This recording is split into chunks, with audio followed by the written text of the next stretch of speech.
Welcome to Insight, produced in partnership with Lakeland Public Television, serving North Central Minnesota. Today we are chatting with Ruth Sherman of Community Resource Connections. Ruth has generously agreed to share some of her experience with us, and I'd like to thank you, Ruth, for joining us today. Thank you for having me. So Community Resource Connections is a rather unique organization that serves as the center, the communication conduit of a whole range of different organizations. That's correct. Mm-hmm. Talk about the organizations that are part of Community Resource Connections. There's a broad range, and in some respects there's times when I look at that membership and think, how on earth can we be helpful and effective to such a broad range? Because we have members like the Community Mental Health Center, like places like North Homes and Stellar Human Services. Stellar is for-profit, North Homes is nonprofit. We have even a county membership, we have individual memberships, and then some of the more typical nonprofits, Northwoods Caregivers, who serves seniors and people with disabilities, Village of Hope, which is a homeless shelter, the Northern Dental Access Center, which does dental care. And so as you look at all of those folks, one would wonder how it is that you can do something that would benefit all of them, because they do have very different functions, and they do have very different audiences that they serve, as well as kinds of people that they're likely to connect with. But it's that very variety that in many ways is sort of at the center of who we are and what we've become, in that a specialist at the dental center probably doesn't know a lot of the mental health providers, or even about the science center in town, who's also a member. And the case is true with all kinds of agencies. You sort of specialize, like a physician might specialize in one area and not know a lot about the other areas, but every person needs that variety. So just because you might need mental health counseling doesn't mean that you don't also need energy assistance or dental health work, coverage or dental, or exactly. housing or food or whatever. Exactly. That's the thing that's so fascinating. You have a huge geographic expanse here. Mm-hmm. You have people who live apart from each other. Mm-hmm. Each of those individuals have different needs. Mm-hmm. Meanwhile, you also represent all these different, how many different agencies are you? We have, our membership nonprofits? is 54 nonprofits, but there are in excess of 80 nonprofits in Bemidji alone. That is not counting, the outlying communities. And so they not only provide different services ranging from physical health, dental health, mental health, and a lot of different categories of that. You're also talking about elder care, you're talking about economic development, you're talking about housing, children and families, and that ranges from foster care, preventive services, all sorts of different services. You have the intersection with state government. Correct. And community government, regional authorities. You have law enforcement connections, plus, of course, not only the nonprofit side, but also, as you mentioned, there are for-profit entities that are providing various supportive services. Mm-hmm. And how do you actually connect that knowledge together and help someone navigate the system? If I was coming in with my own unique needs, mm-hmm. how would I first interact with you, and then how would you help me to find the organizations that can address the things that I need addressed? Sure. It's easiest for me to give you an example of something that occurred very, very early on as I was working with this organization. I actually began working here back in 1996, and so I've been around for a little while. And an experience that I had for the agency as well as for me personally really affected where we went, and I think even the passion with which we've realized how the importance of this.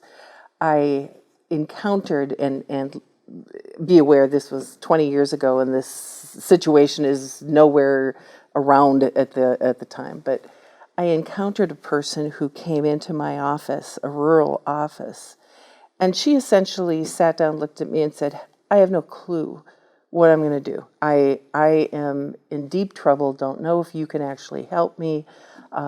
But I have 4 children at home, and my husband just left me, and serious chemical problems. Took my paycheck and his paycheck, and lost my child care because we were flipping shifts such that he cared for them when I was working and vice versa. And none of the kids are immunized. I don't even have health care for them because they never left the house. They've always been with one or the other. We didn't have need to invest in those things, and honestly, we didn't have time. But she was really in dire straits because the next day her rent was due. She couldn't go back to work because she didn't have child care. She did not have family within 3 hours, and in fact didn't even have transportation anymore because the car had been taken when husband left. And we sat down, we literally sat down at the table, and she shared all of that information with me and spent a fair amount of time being extremely emotional, which is obvious, Right. would make a lot of sense. And as I listened to her, I began to jot down what seemed to make sense to me as the first thing she was going to need. And I said to her, "What is your goal? What is it that you really want to do?" And she said, "I would like some type of normal life for my children. I want to go back to work. I don't want to go on to welfare and live on that with my family. I've experienced that through other people. I don't want that to be me." And so we took things on one at a time. And one of the first things that I did with her is said, "Okay, you've got to pay rent tomorrow. How are we going to get your rent?" So we applied for emergency assistance right then and there. I grabbed the application, we filled it out. From there, we filled out an application for health insurance. It was prior to MNsure, so it was a paper application that we completed. I faxed those things into the county. 4 children, no immunizations. I called public health and And said, the important thing about no immunizations is that you actually cannot bring those children even into school. correct. Right? You can't bring them into housing or any kind of Childcare. situation, childcare, temporary childcare, exactly. Exactly. Which would keep her from going to work. Exactly, exactly. So that was the next thing on the list was I called public health, asked a nurse to come up and start immunizations of the kids, and ended up contacting a child care provider who was willing to assist with transportation so that we could have 2 of the kids going into child care the next day, actually. Contacted Head Start, who 2 of the kids were actually eligible for the Head Start program, which was an all-day program that they could do and reduce the amount of childcare that she would have to pay.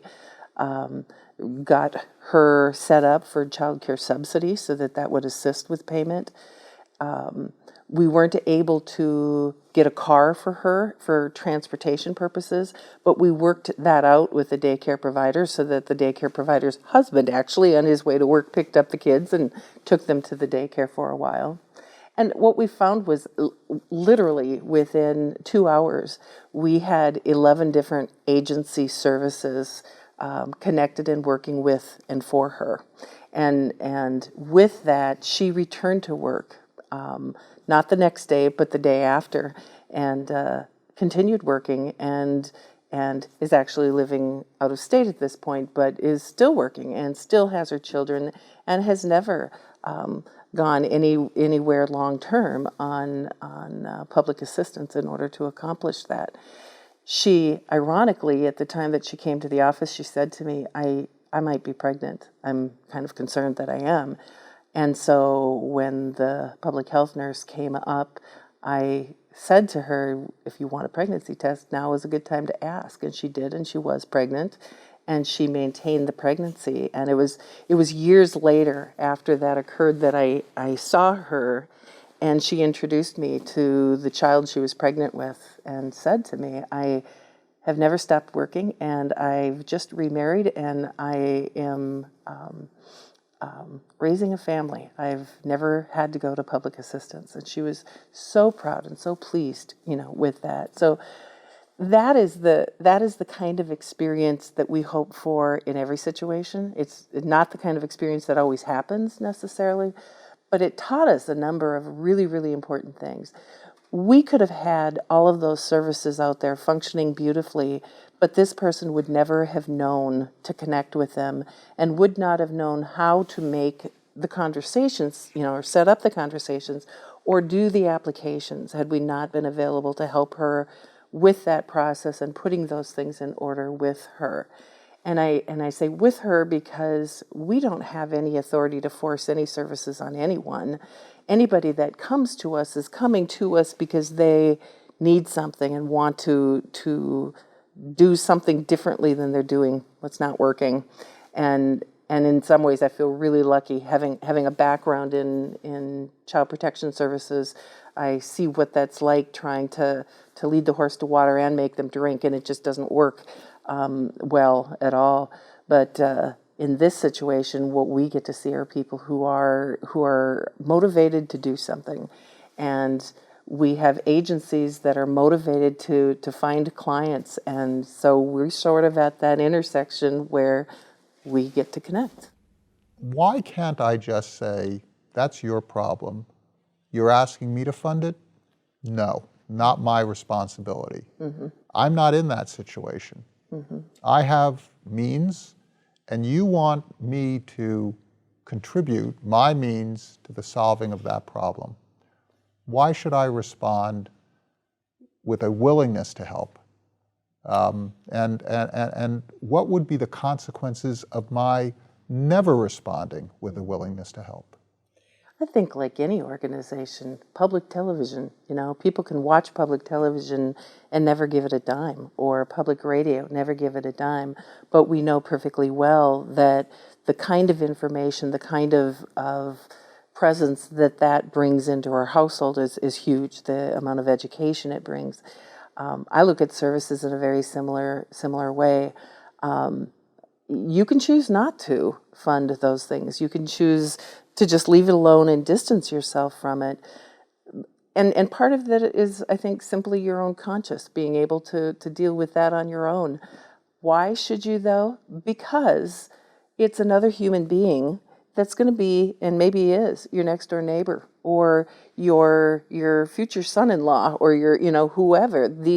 The folks that we're talking about who need these services are not people that you don't see every day. They are people you see. You might be employing them, or you might be about to hire them. They could have great influence on you. You also might be driving down the road and one of them might hit your car and you, or your son or daughter. And so you might feel like by not funding something, you're not working with these people, or that these people are over there somewhere, but they're not. They're all around you. And so it's really a matter of making an environment for yourself as well as for them that's livable. Ruth Sherman, thank you so much for sharing the experience and the work of Community Resource Connections. Thank you. And thank you so much for your insights.